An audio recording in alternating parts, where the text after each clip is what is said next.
Bantu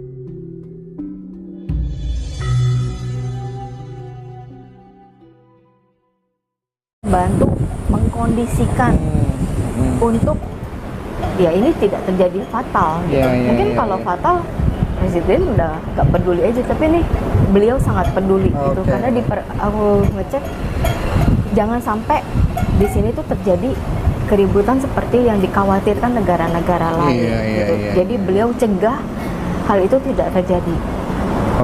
Kalau dalam konteks terus bencana kalau alam dalam bencana alam, gempa itu masih terus berhubungan sama air juga ada. Gempa sama air ya, bencana air ya. Iya, itu gunung juga masih.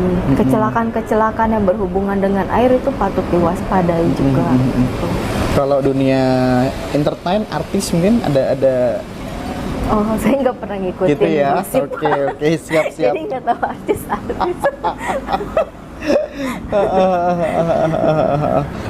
Menarik. Tapi feeling nih ya, Pilpres 2024 itu cewek cowok yang jadi kayaknya? Cowok ya? Ada sedikit bocoran nggak, Kak?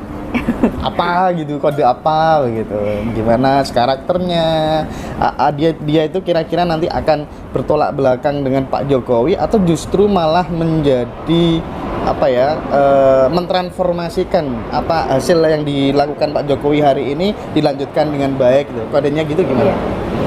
Bisa melanjutkan dengan baik. Oh gitu ya, jadi nggak bertolak belakang gitu ya. Tapi di awal-awalnya nanti sempat panas sih. Karena ada perebutan kedudukan itu. Ada yang nggak terima gitu maksudnya Mbak Bu Meta ya?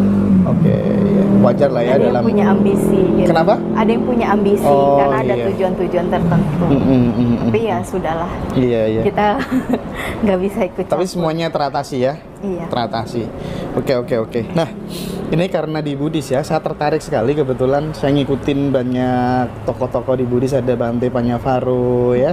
Salah satu narasumber saya ada Biksu Jetsun segala macem, itu saya bener-bener seneng banget kalau ngobrol sama beliau-beliau itu. Saya ingin mendengar langsung pandangan Bu Meta terkait dengan Tuhan dan kematian.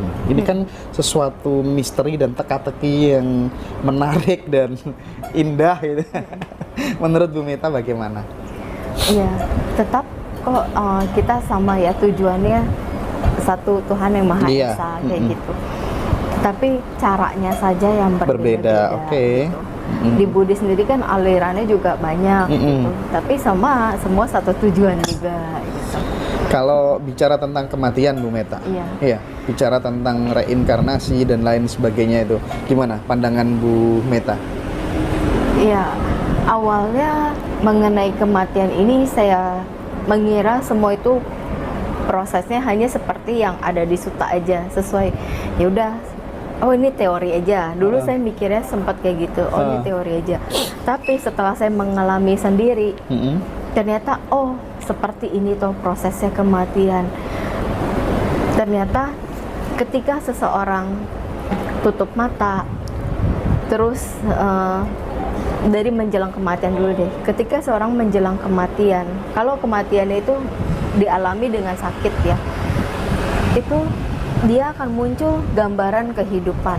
Jadi kalau bisa dibilang dari beliau baby sampai mau meninggal ini, itu muncul kayak film di pikiran kita. Seret muncul, nonton aja. Jadi kadang ada orang koma tuh diem aja, tidur. Kadang mau ditanya, mau diajak ngobrol apa, diem aja, seperti mayat hidup hanya dipasang alat kan. Nah, itu karena di pikirannya sedang mengamati proses kehidupan dia dari dia kecil sampai terakhir kondisi dia. Ketika dia marah sama orang, dia maki-maki orang, dia baik sama orang, apapun itu muncul. Nanti pun kita mengalami seperti itu kalau kita sudah mengalami detik-detik kematian. Terus setelah itu, apabila waktunya tiba, nafas itu lama-lama iramanya berbeda. Setelah berbeda, itu biasanya 2 atau 3 kali tarikan nafas, udah pergi dengan tenang. Itu kalau orang ya baik-baik aja, nggak ada banyak berbuat buruk, normal lah gitu umumnya. Itu bangunnya seperti orang bangun tidur, Pak. Oh, Itu berapa kali saya saksikan dia bangunnya kayak bangun tidur, bangun itu maksudnya rohnya itu. rohnya kayak gitu, rohnya kayak bangun tidur gitu, kesadarannya. Nah udah itu, udah di saat itu langsung beliau sudah di alam yang berbeda. Jadi kalau ketika dia pada saat bangun dengan keadaan yang happy, bahagia, itu dia langsung ke alam surgawi, ke alam dewa-dewi di situ. Katanya Bu Meta kan setelah kematian itu kalau nggak salah ada 31 dimensi alam tuh gimana gitu ya? Oh, di dalam dunia ini ada 31 alam kehidupan. Oh. Jadi dimensinya ini berbeda-beda. Dan roh itu dia akan memasuki dimensi sesuai dengan perbuatannya ketika di dunia atau bagaimana? Iya, jadi pertama yang menentukan beliau ini lahir di alam mana, itu pikiran terakhir kita. Gitu. Jadi ketika pikiran terakhir kita dengan kemelekatan, dengan kesedihan, dengan kekecewaan atau kemarahan, itu jatuh alami ke alam menderita. Tapi kalau pikiran terakhir kita penuh dengan kebahagiaan, mengingat kebajikan-kebajikan yang sudah kita lakukan, itu ke alam bahagia. Itu spontan karena pengaruh awal pikiran, dan kunci hidup kita semua juga dari pikiran. Kalau pikiran kita lebih banyak yang baik dan positif, maka pikiran ini akan menuntun ke kehidupan kita yang lebih baik. Begitu juga setelah kematian. Sebentar Bu, ini saya harus mulai memahami dengan serius ini ya. Ketika roh terpisah dengan jasad ini ya, Iya. dia otomatis pasti akan terlahir kembali di alam yang berbeda. Iya. Terlahir kembali itu yang namanya orang terlahir pakai fisik nggak? Enggak, Enggak. halus. Karena kan Halus. hanya kesadaran. Kesadarannya. Iya. Dan itu barangkali mungkin yang disebut dari rasa sejati itu ya itunya mungkin ya. Manifestasi Tuhan itu ya. Iya. Bu Meta ya. Kalau Tuhan itu kan kalau di Buddhis tak terlihat, Oke. Tak bisa dibayangkan, dibayangkan ya. semua gitu. Jadi kalau untuk roh itu kan masih bisa dilihat oleh orang-orang tertentu gitu. Roh itu dia bisa nggak menyaksikan keluarga-keluarganya yang masih ada di dunia? Masih Bisa ya. iya.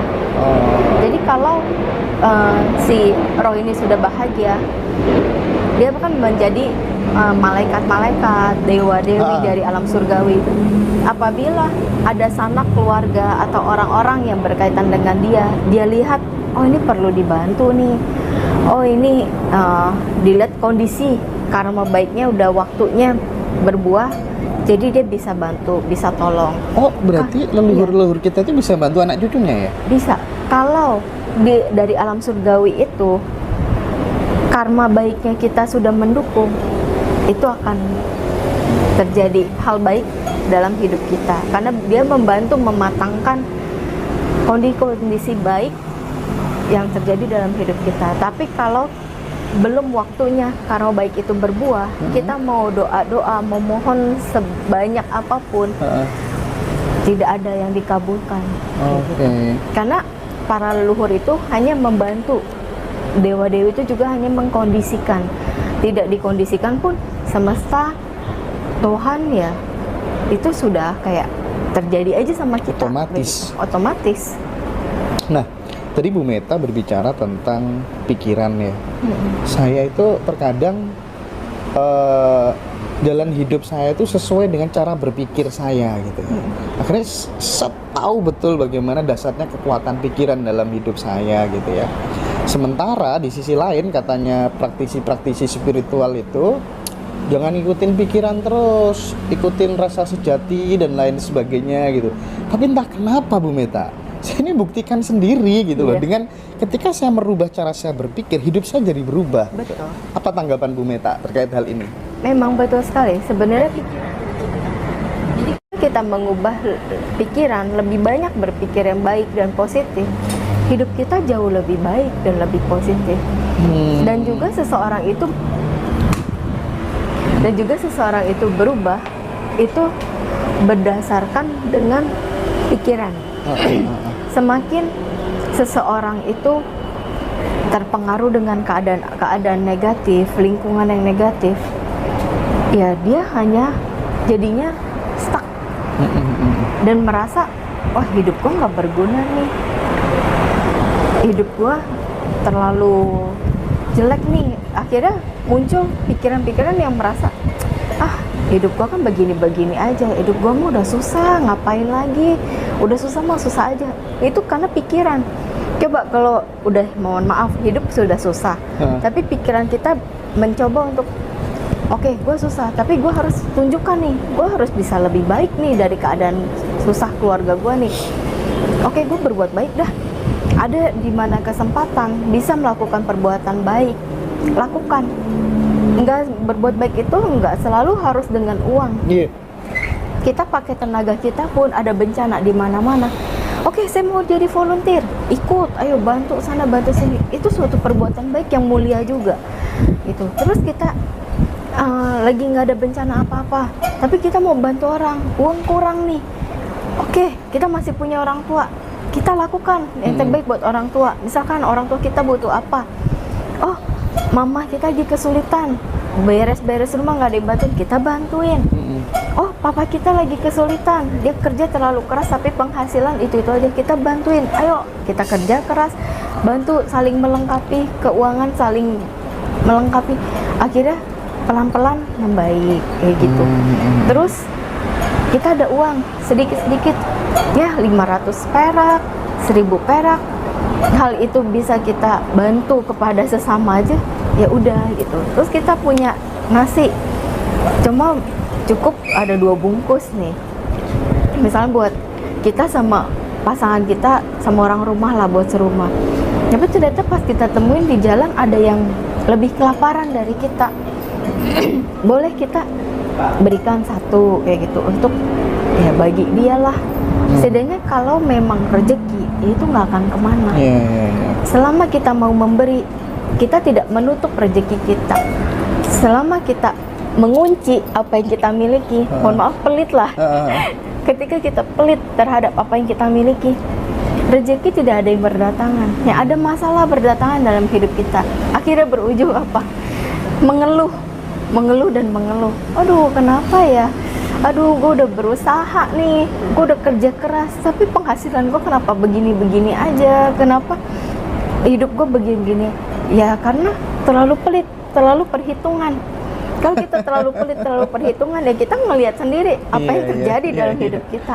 Mau sekaya apapun hidup kita, kalau kita hanya ngunci harta benda kita, kita hanya perhitungan dengan kebajikan-kebajikan yang kita lakukan, ya itu sama aja kita membuat hidup kita menderita di kemudian hari.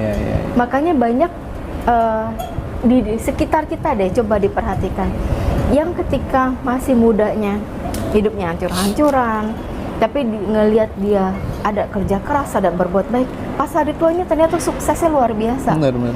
Ada yang ketika muda dia kerja keras sekali, hidupnya wah masih muda udah hidup enak, udah bisa bawa mobil-mobil mewah, tapi ketika tua dia langsung hidupnya susahnya setengah mati. Coba ajak mereka merenung apa saja yang sudah mereka lakukan. Karena itu pasti ada yang tanpa mereka sadari, hal-hal yang kurang baik itu mereka lakukan. Iya. Berarti bisa disimpulkan kalau orang lagi jatuh, ya, lagi jatuh berada pada titik terendah ya Bu Meta. Iya. 2 hal yang bisa dilakukan agar dia bisa bangkit adalah, satu, merubah cara berpikirnya menjadi lebih positif, gitu kan? Ada energi baru, ekspektasi baru. Dan yang kedua, semampu kita untuk hidup dengan banyak memberi. Iya. Itu akan mengalami perubahan yang sangat dahsyat. Betul sekali. Waduh. Di Buddhis diajarkan apa? Memberi adalah hal yang utama. Iya, keistimewaan orang yang suka memberi, entah itu makanan, entah itu uang, menyedekahkan tenaganya untuk orang lain, itu apa keistimewaannya Bu Meta? Iya, jadi kalau kita membantu orang dengan sukarela, dengan tenaga aja, itu sudah membuat orang-orang di sekitar kita pertama bahagia, kita ikut bahagia dong. Jadi itu suatu nambah karma baik buat kita, tabungan baik kita. Terus setelah kita berbuat baik, kita berbahagia dengan hal tersebut, efeknya ketika suatu hari kita menjadi jaya, kita kaya raya, kita mempunyai rekan kerja, mempunyai karyawan, itu yang semuanya bisa care sama kita. Jadi susah senang bisa hadapi bersama tanpa membedakan, oh saya bos, oh kamu karyawan gitu. Tapi kita bisa sama-sama merangkul. Iya. Jadi semua itu akhirnya bisa langgeng. Kekayaan itu akhirnya terus makin lama makin jaya dan makin jaya. Oke, ini penting ya untuk kita transformasikan ke semua orang biar hidup dengan banyak memberi ya, Bu Meta ya. Iya.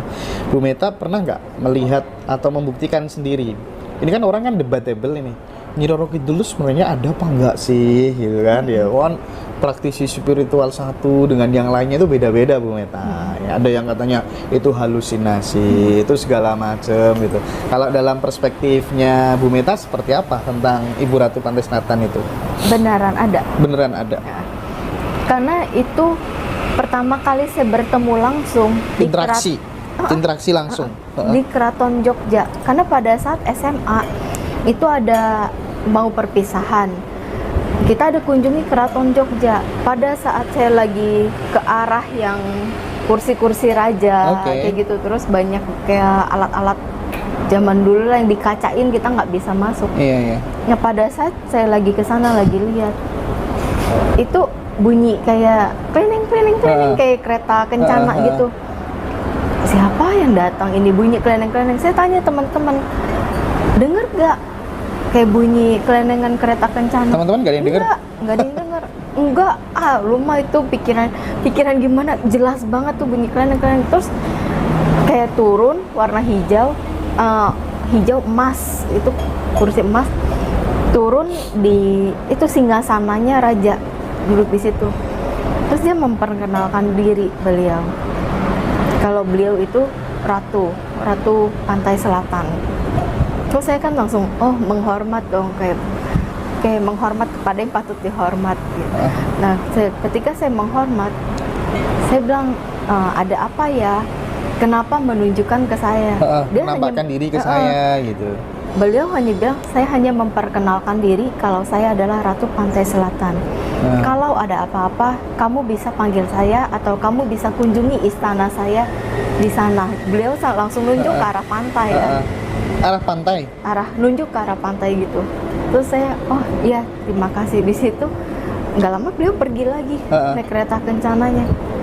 Pas itu teman-teman saya bilang, lu kenapa bengong di situ? Enggak bengong. Itu pakai bahasa batin Bu Meta? Bahasa batin.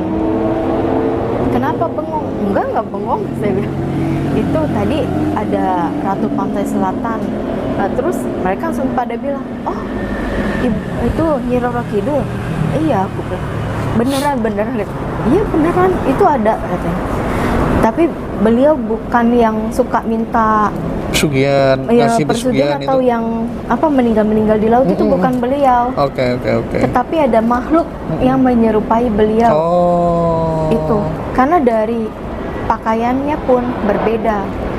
Karena saya penasaran, kan ada tuh Parangtritis ya, yang terkenal banyak yang meninggal, terus katanya nggak boleh pakai baju warna-warna tertentu karena katanya Ibu Ratu nggak senang. Saya ke sana,